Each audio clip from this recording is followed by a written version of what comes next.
हम देखेंगे तृतीयक और चतुर्थक क्रियाकलाप। पहले हमने कौन सा अध्याय पढ़ा था?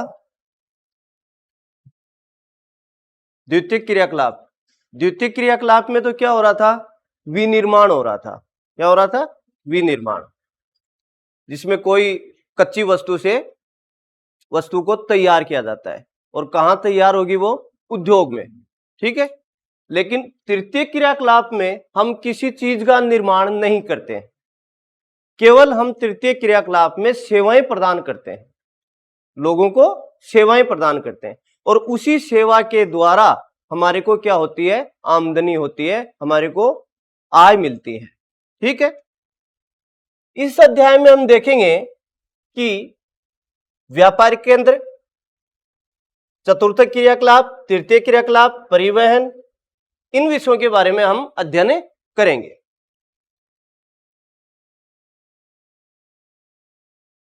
तृतीय क्रियाकलाप में का संबंध अमूर्त सेवाओं से है। इसमें विभिन्न प्रकार की सेवाएं सम्मिलित की जाती हैं। यानी कि हम तृतीय क्रियाकलाप में मात्र क्या देंगे? सेवा। क्या देंगे? सेवा। और इसी सेवा से हमारे को क्या होगी? आय प्राप्त होगी। ठीक है। तो सभी सेवाएं कौन से क्रियाकलाप में शामिल होंगी? तृतीय क्रियाकलाप में शामिल होंगी। अब वो सेवा चाहे उच्च हो चाहे निम्न हो। एक नाई है, नाई सेवा प्रदान कर रहा है, तो नाई भी कौन से में आएगा? तृतीय क्रियाकलाप में। एक अध्यापक है, कौन से क्रियाकलाप में आएगा? तृतीय क्रियाकलाप में। अध्यापक या प्रधानाध्यापक, इंजीनियर, डॉक्टर, बस चालक, बस कंडक्टर, धोबी, ये सब के सब हमारे को क्या दे रहे हैं? सेवा दे रहे हैं। ठीक है। एक दुकानदार है, दुकानदार भी किस में आएगा? तृतीय क्रियाकलाप के अंतर्गत आएगा। क्यों? क्योंकि वो हमारे को क्या दे रहा है? सेवा प्रदान कर रहा है, माल दे रहा है, हमारे को सेवा मिली। ठीक है। उसके बाद में हमने दुकानदार को क्या दिया? पैसा दिया। दुकानदार के क्या हुई? आय हुई। और हमें क्या मिल गई? सेवा मिल गई। ठीक है। तृतीय व्यवसायों में वस्तुओं का उत्पादन नहीं होता है, कोई वस्तु का निर्माण नहीं होगा, केवल क्या दी जाएगी? सेवा दी जाएगी। वस्तु का निर्माण तो किस में हो रहा था? द्वितीय क्रियाकलाप में हो रहा था। ठीक है। उदाहरण के तौर पर शिक्षण कार्य, बैंकिंग, परिवहन, संचार, वाणिज्य, व्यापार, ये सब के सब कौन से क्रियाकलाप में है? तृतीय क्रियाकलाप में आएंगे। जैसे शिक्षण के पूरे कार्य हैं, शिक्षक है, बैंकिंग है, जो बैंकों में कर्मचारी हैं, ये भी क्या कर रहे हैं? सेवा दे रहे हैं। ठीक है। परिवहन, जो बस चालक है, कंडक्टर है, या परिवहन रेलगाड़ी में है या हवाई जहाज में है, हमारे को सेवा मिल रही है, हम एक स्थान से दूसरे स्थान पर जा रहे हैं और उसके बदले हम उसको क्या दे रहे हैं? पैसे दे रहे हैं। ठीक है। संचार है, संचार से भी हमारे को सेवा प्रदान होती है। आज देश विदेश की जो खबरें हैं हम अखबार से पढ़ते हैं। ठीक है। मोबाइल का यूज करके हम किसी दूसरे को हमारा समाचार भेज सकते हैं, तो सेवा मिल रही है कि नहीं मिल रही है? ठीक है। वाणिज्य व व्यापार, इनसे भी हमारे को जो भी व्यापार है, सारे पूरे के पूरे व्यापार किस में आएंगे? तृतीय क्रियाकलाप के अंतर्गत आएंगे। तृतीय क्रियाकलाप क्रियाओं का जो वर्गीकरण है वो होगा व्यापार, परिवहन, संचार और अन्य सेवाएं। सबसे पहले आप देखेंगे हम व्यापार। ठीक है। व्यापार होता क्या है? देखिए, वस्तुओं के क्रय विक्रय यानी खरीदने बेचने को क्या कहते हैं? व्यापार कहते हैं। यानी कोई भी वस्तु है, हम उसको खरीदते हैं या बेचते हैं। दुकानदार बेचता है, हम खरीदते हैं, तो क्या किया? व्यापार किया। तो व्यापार किसे कहेंगे? वस्तुओं के क्रय और विक्रय को क्या कहेंगे? व्यापार कहेंगे। यह मुख्य रूप से दो प्रकार का होता है। व्यापार कितने प्रकार का होता है? दो प्रकार का होता है। पहला थोक व्यापार और दूसरा खुदरा व्यापार। ठीक है। थोक व्यापार किसे कहेंगे? इस व्यापार को वे बिचौलिए स्थापित करते हैं जो विभिन्न विनिर्माताओं से सीधे सामान उपलब्ध करवाते हैं। जो निर्माता है उससे सीधे हम नहीं खरीद सकते। ऐसा नहीं है कि कोई कंपनी है, मान लीजिए ये विनस कंपनी है, आपके क्षेत्र की विनस कंपनी है, इस विनस कंपनी के अंदर जाके हम एक चप्पलों की जोड़ी खरीद सकते हैं क्या? कहां से मिलेगी हमारे को? दुकान से मिलेगी। दुकान में कहां से आई? फैक्ट्री से कौन लेके आया? दुकानदार नहीं लेके आया, एक बिचौलिया होता है, ठीक है, कोई व्यक्ति है, ठीक है, जो क्या काम करता है, सीधे कंपनी से माल खरीदता है और वो किसको देता है? दुकानदारों को देता है, ठीक है, मतलब सॉरी, दुकानदार को नहीं देगा, माल खरीदेगा, अपना गोदाम बनाएगा, उस गोदाम से दुकानदार उसको ऑर्डर करेगा कि मेरे को इतनी वस्तुएं चाहिए, उसके बाद में वो दुकानदार उस गोदाम से अपनी दुकान पे लेके आएगा, ठीक है। इसी पूरी प्रक्रिया से बड़ी संख्या में लोग संलग्न होते हैं, रोजगार प्राप्त करते हैं। काफी लोग होते हैं, कोई एक ही व्यक्ति नहीं है कि एक कंपनी का टेंडर एक ही व्यक्ति को दे दिया, ऐसा नहीं है। काफी लोग होंगे बिचौलिए, वो अपने गोदाम में लेके आएंगे उस सामान को, फिर उस गोदाम से दुकानदारों को बेचेंगे। तो इससे क्या हुआ? थोक व्यापार से क्या हुआ? काफी लोगों को क्या मिल रहा है? रोजगार मिल रहा है, और रोजगार से क्या प्राप्त होती है? आय प्राप्त होती है।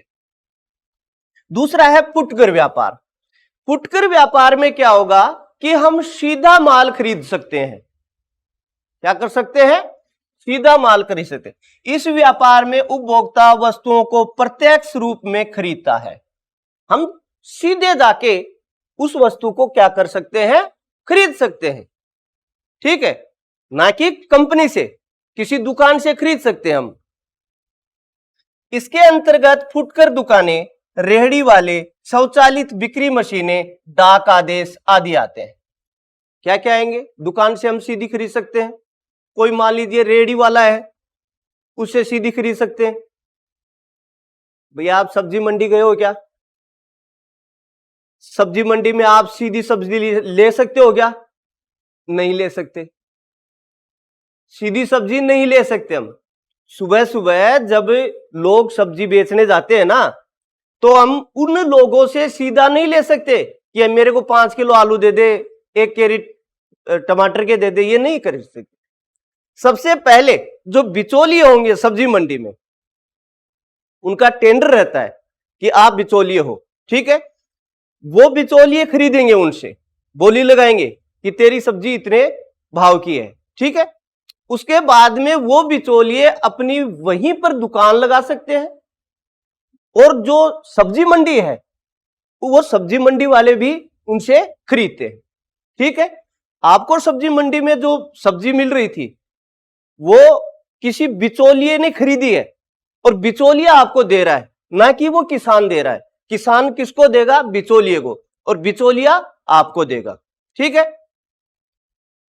तो इसमें रेहड़ी वाले भी आएंगे, आपके घर में जो गांव में रेहड़ी चला के आते हैं, ठीक है, या आजकल रेहड़ी तो कम हो गई है, ट्रकों के माध्यम से या गाड़ियों के माध्यम से सब्जी वगैरह या सामान बेचा जाता है। जो फेरी वाले, रेहड़ी वाले, फेरी वाले, स्वचालित बिक्री मशीनें, कई बार क्या होता है, इसके बाद में डाक आदेश, आजकल ये आ रहा है ना, जो ऑनलाइन मंगाते हैं हम, अमेज़न वगैरह है, इस प्रकार से, तो ये भी किस में आएंगे? फुटकर व्यापार में आएंगे।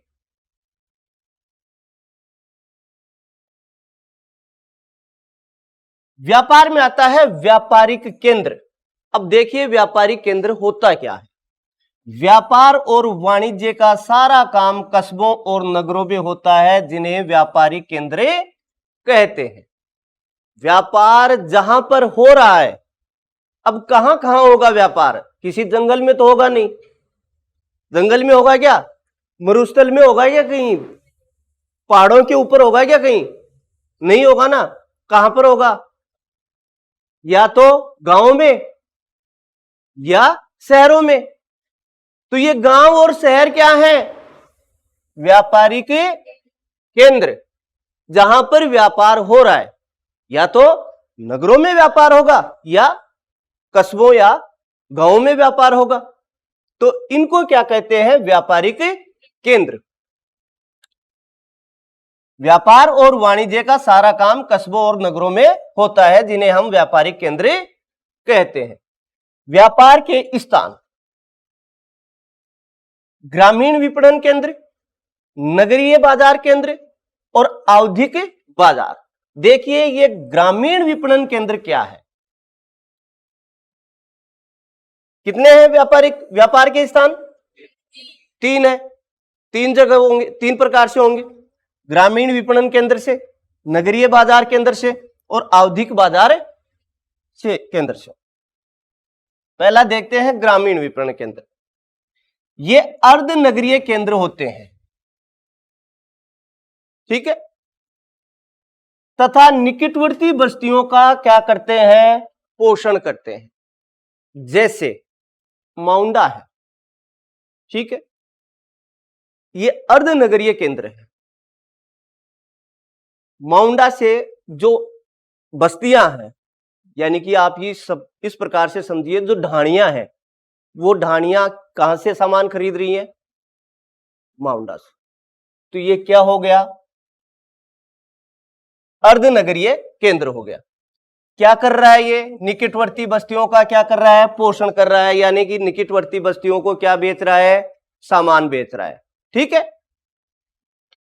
इनमें से अधिकांश केंद्रों में थोक बाजार और फुटकर क्षेत्र भी होते हैं।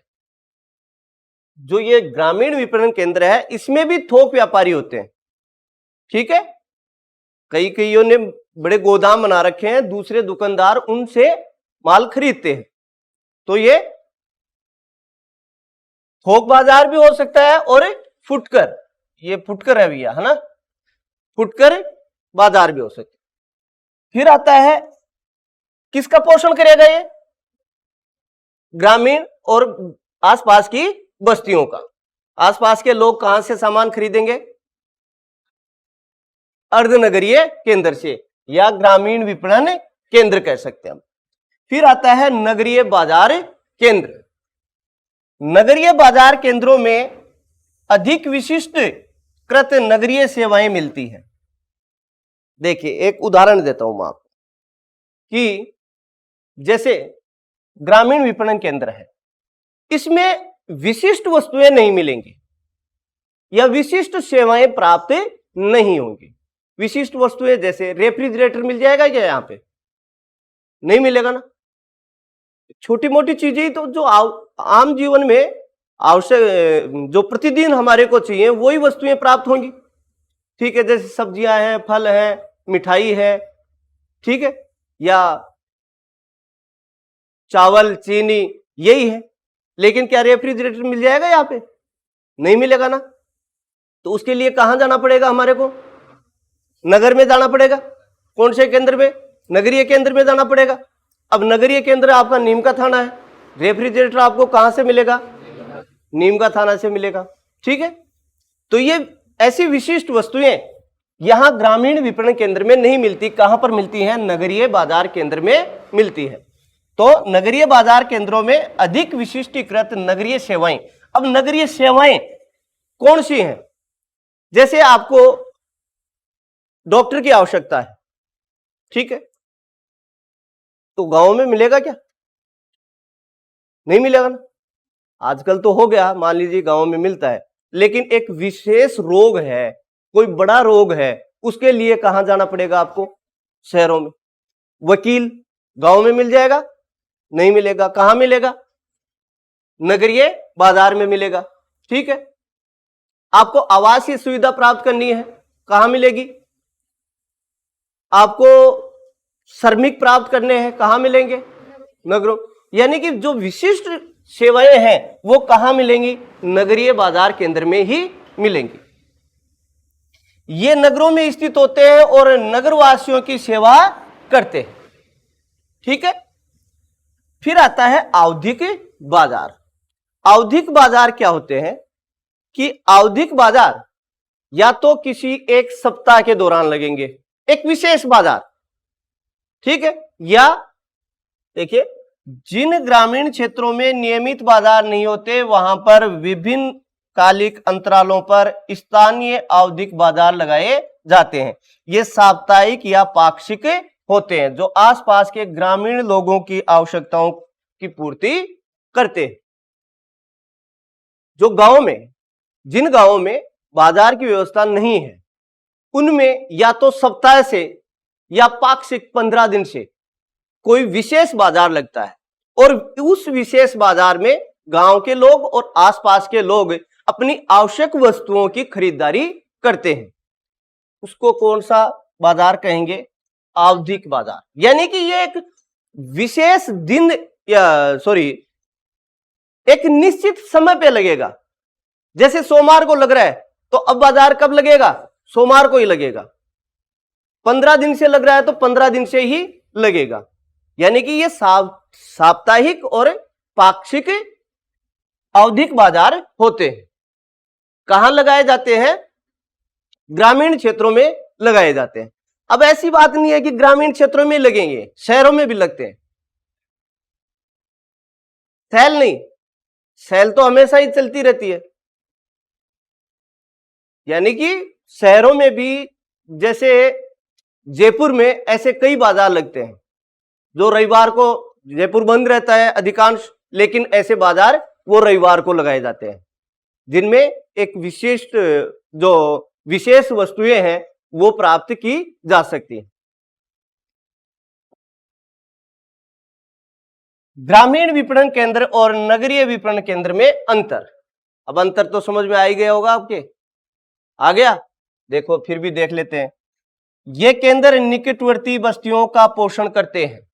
आसपास की जो बस्तियां होती हैं, एक गांव में बाजार है, आसपास की बस्तियों का पोषण करते हैं, उनकी आवश्यक वस्तुओं को उपलब्ध करवाते हैं। लेकिन नगरीय विपणन केंद्र, ये केंद्र अधिक विशिष्टीकृत नगरीय सेवाएं प्रदान करते हैं।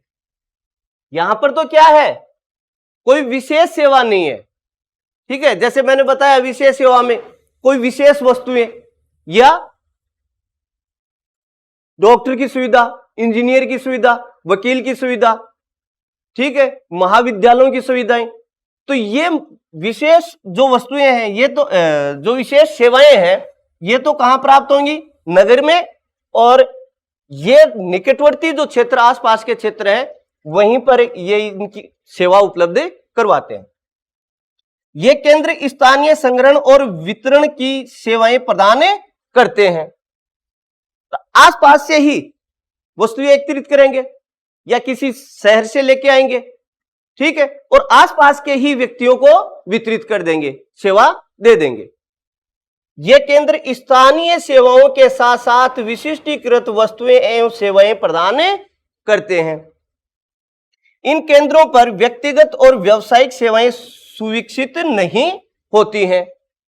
ये केंद्र विनिर्मित वस्तुएं प्रदान करते हैं। ये केंद्र केवल स्थानीय ग्रामीण आवश्यकताओं की ही पूर्ति कर सकते हैं। ये केंद्र व्यावसायिक सेवाएं जैसे अध्यापक, वकील, परामर्शदाता एवं चिकित्सक की सेवाएं भी उपलब्ध करवाते हैं, ठीक है। यही बातें घूम फिर के आ रही हैं। फिर हम देखते हैं परिवहन, ठीक है। परिवहन किसे कहेंगे?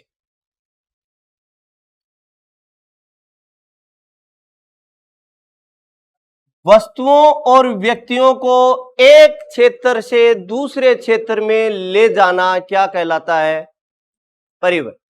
यानी कि हम यहां विद्यालय बैठे हैं, आपको अपने घर जाना है, किस में जाओगे? बस में। आपने क्या किया? परिवहन कर लिया, ठीक है। आपके गांव से शहर में जाना है, बस में जा रहे हो, रेलगाड़ी में जा रहे हो, ठीक है, तो आपने क्या किया? परिवहन किया। परिवहन किसे कहेंगे? वस्तुओं व व्यक्तियों को एक स्थान से दूसरे स्थान पर ले जाना क्या कहलाता है? परिवहन कहलाता है। परिवहन सबसे मुख्य सेवाओं में से एक है, बाकी सभी सेवाएं प्रत्यक्ष या अप्रत्यक्ष रूप से परिवहन पर निर्भर होती है। भाई जो और सेवाएं थी, आपका फैक्ट्री से जो सामान है गोदाम में आया, किससे आया? परिवहन के माध्यम से। आप चिकित्सक के पास में जा रहे हो, किससे जा रहे हो? परिवहन करके जा रहे हो। तो तृतीय क्रियाओं में जो परिवहन है ये एक विशेष सेवा है, इसके बिना दूसरी सेवाएं प्राप्त नहीं होती है हमारे को। मतलब अधिकतर, और तो कुछ हो सकती है, कुछ हो सकती है, जैसे गांव में एक नाई की दुकान है, हम पैदल जाकर बाल कटवा सकते हैं और सेवा प्राप्त कर सकते हैं। लेकिन अधिकांश जो सेवाएं हैं वो परिवहन के अलावा नहीं की जा सकती है। परिवहन को प्रभावित करने वाले कारक, यानी इस परिवहन को कौन कौन से ऐसे कारक हैं जो प्रभावित करेंगे। देखिए, कहीं पर परिवहन की व्यवस्थाएं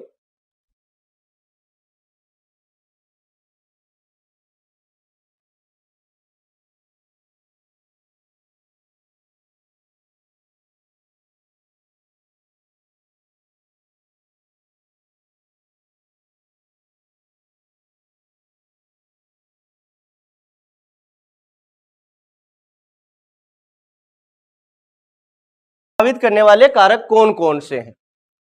पहला कारक भूक्षेत्र। प्रभावित कैसे करेंगे? कई स्थान ऐसे हैं जहां परिवहन की सुविधा बहुत ज्यादा है और कई स्थान ऐसे हैं जहां परिवहन की सुविधा बहुत कम है या कहीं पर है ही नहीं। तो वे कारक कौन से हैं जो इनको ये प्रभावित कर रहे हैं कि कहीं ज्यादा है कहीं कम है? उनमें से सबसे पहला है भूक्षेत्र। धरातल की आकृति किस प्रकार की है? देखिए, पर्वतीय क्षेत्र है, पर्वतीय क्षेत्रों में परिवहन के जो मार्ग हैं वो बनाना बड़ा मुश्किल होता है, इसलिए कुछ थोड़े बहुत बना दिए जाते हैं। लेकिन एक तो समतल के ऊपर परिवहन मार्ग आसानी से बना सकते हैं हम, ठीक है, लेकिन उस पर्वतीय क्षेत्र के ऊपर आसानी से बना सकते हैं क्या हम? नहीं बना सकते। उसके लिए क्या करना, या फिर किसी जंगल क्षेत्र है जहां वन क्षेत्र है उसके अंदर भी परिवहन के मार्ग कम बनेंगे, ठीक है, या रेगिस्तानी क्षेत्र है परिवहन के मार्ग कम होंगे। वहीं दूसरी ओर जो समतल धरातल है, उस समतल धरातल के ऊपर आसानी से हम परिवहन के मार्ग बना सकते हैं। तो कौन सा कारक प्रभावित कर रहा है यहां पे? भू क्षेत्र का कारक प्रभावित कर रहा है कि भूमि की जो बनावट है वो कैसी है, समतल है या पर्वतीय है या पठारी है या मरुस्थलीय है, ठीक है। विकास का स्तर, कि उस क्षेत्र में विकास कितना हो रहा है। जैसे मान लीजिए एक क्षेत्र है, एक गांव है, गांव में ना तो कोई उद्योग है ना कोई एक ऐसी सुविधा उपलब्ध है, तो वहां पर परिवहन के मार्ग बहुत ही कम बनेंगे, ठीक है। लेकिन एक मान लीजिए नगर है, नगर में औद्योगिक क्षेत्र भी है, ठीक है, या बड़ी बड़ी कंपनियां भी स्थापित हैं, तो वहां उस नगर में परिवहन के मार्ग क्या बनेंगे? ज्यादा बनेंगे और परिवहन के साधन भी ज्यादा रहेंगे। परिवहन के साधनों की उपलब्धता, जो परिवहन के साधन हैं, यानी कि परिवहन के जितने भी साधन हैं, यदि ज्यादा उपलब्ध हैं तो परिवहन अच्छा विकसित होगा, यदि साधन ही उपलब्ध नहीं है तो परिवहन बहुत कम विकसित होगा। जैसे मान लीजिए किसी राष्ट्र में, अविकसित राष्ट्र है, उसमें वायु जो परिवहन है वो बहुत ही कम मिलेगा, क्योंकि वो जो परिवहन के साधन है वो वहां निर्मित ही नहीं किए जा रहे।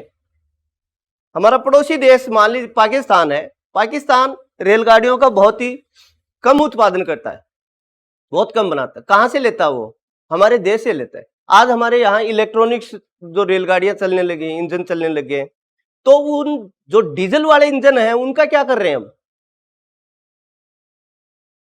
बेच देते हैं हम, जो अविकसित राष्ट्र हैं उनको बेच देते हैं। ठीक है। तो उन राष्ट्रों में परिवहन बहुत ही कम होगा, यानी कि उन साधनों की उपलब्धता बहुत ही कम है। मार्गों की स्थिति, अब यदि मार्ग सही होंगे तो परिवहन ज्यादा चलेगा, यदि मार्ग सही नहीं है तो परिवहन बहुत ही कम चलेगा। और मांग, परिवहन की मांग कितनी है। मान लीजिए आपका एक गांव है, आपको गांव से कहां जाना है, शहर में, ठीक है। गांव की जनसंख्या भी क्या है, कम है, तो 1-2 बसों से काम चल जाएगा। लेकिन जयपुर की बात करते हैं हम, जयपुर में मान लीजिए 20 बसें ही हो तो कमी आएगी ना, कमी आएगी। तो वहां पे कौन सा कारक प्रभावित कर रहा है, मांग, यानी कि ज्यादा मांग है परिवहन की तो वहां परिवहन अधिक होगा, और ग्रामीण जो क्षेत्र है वहां परिवहन बहुत ही कम होगा। अब परिवहन में 2-3 चीजें देखते हैं हम। एक तो देखते हैं नोड, कोई बड़ा कस्बा या शहर क्या कहलाता है, नोड। देखिए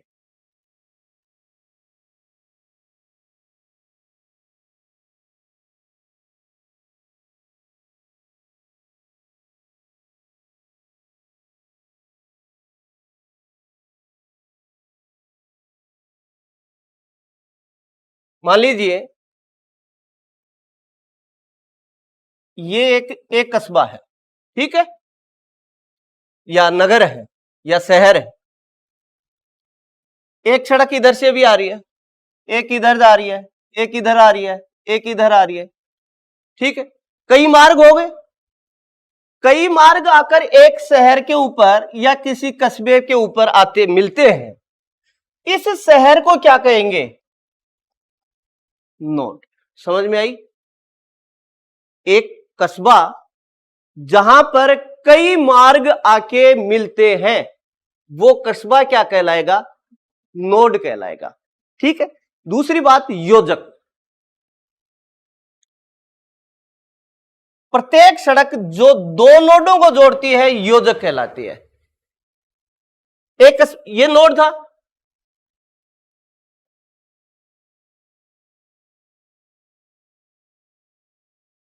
ठीक है, या एक तो ये नोड था, एक ये बी नोड है, ठीक है।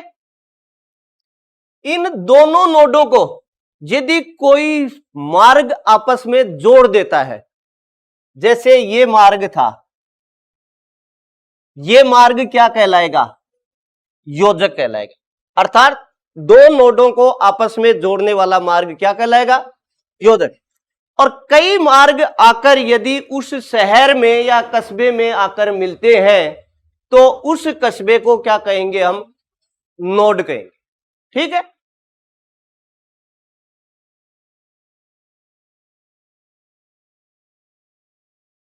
पर्यटन हम कल पढ़ेंगे, ठीक है। आज इतना ही काफी है, पर्यटन कल पढ़ेंगे।